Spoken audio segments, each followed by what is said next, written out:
On this assignment, we're looking at page 163 in language, and this is Remember C. It says to identify the part of speech of each word in the following sentences, and we're going to write the abbreviation for each part of speech: V for verb, N for noun, PRO for pronoun, ADJ for adjective, ADV for adverb, PREP for preposition, CONJ for conjunction, or INT for interjection. So let's look at number 1. And the very first thing I want to find in a sentence is the verb. So I'm going to begin by finding the verb. And if I look at number 1, my verb is look. Oops. And I see a comma and here. So that's a clue for me that I want to notice if there happens to be a compound sentence. And in this case, there does. So I need to find another verb. And here I see will, and faithfully is not a verb because that ends in ly, and I see direct. Okay, so this gets me started. The very first thing I want to do in a sentence is look for the verbs.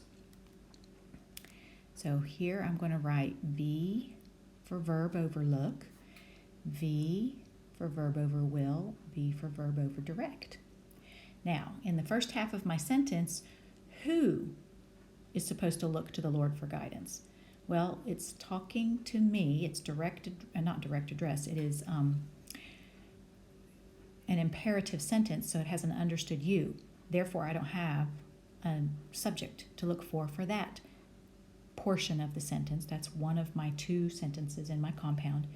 But if I look at my second verbs, will direct, who will direct? Well, that is he, meaning God. So I know that that is my subject. Well, now I have to decide, I almost just wrote it up there, if it is a noun or a pronoun. He is one of my pronouns. It's a subjective pronoun.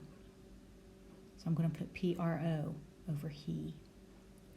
All right, now, next thing I want to do is start going through my sentence and looking for prepositional phrases. So if I remember my prepositions, I have to the Lord, for guidance, and I have in all things. Well, I know that every prepositional phrase begins with a preposition. So I'm going to write PREP above to, PREP above for,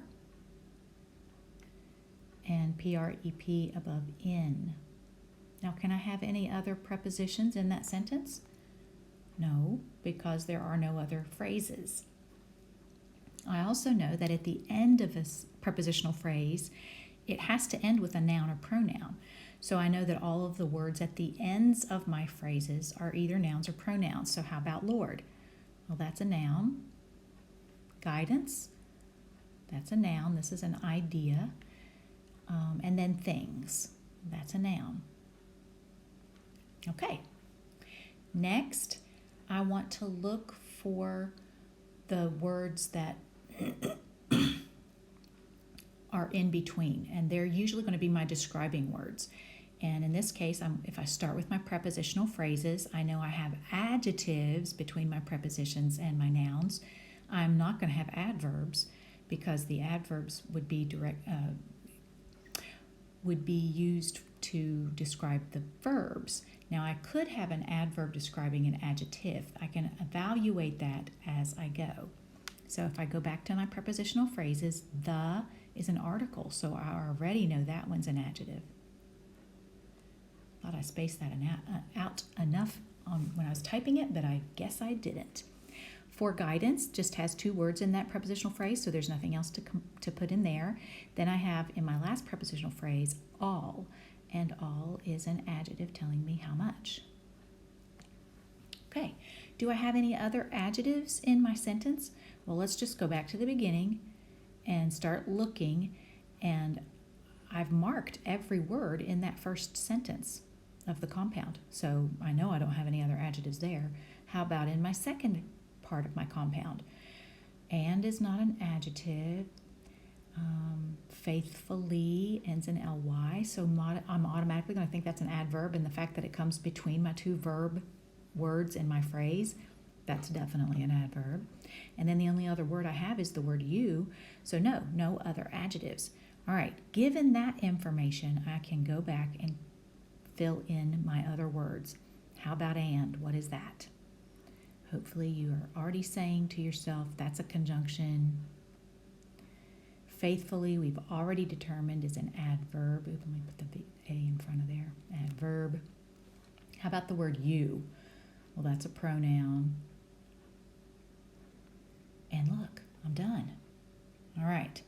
Sentence number 2. His wisdom surpasses all others. His truth is our only hope. Now, in this case, I have a semicolon. Well, I automatically know that the only time I'm going to use a semicolon in 5th grade is if I have a compound sentence. So I should have 2 verbs. The first verb, surpasses, and the second verb is. All right, who or what surpasses? Oh, let me write verb above these words. Verb, verb. Now, you might look at is and say, oh, that's a helping verb. No, because there's not a main verb with it. If it is just being used as a verb on its own, it's called a being verb. All right, who or what surpasses? Wisdom surpasses. So there's my noun. And in the second part of my sentence, who or what is? And its truth is. Okay. I don't see any prepositions in this sentence, so therefore there's no prepositional phrases to mark. Let's go back to the beginning.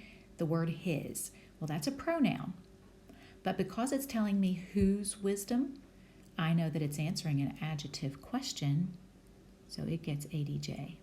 Let me make that better. All right, so his wisdom surpasses all others. What is all? Well, in this case, that's an adjective telling me how much. And others. Others is a word that we have not really determined its specificity yet. It is one of the non-specific pronouns.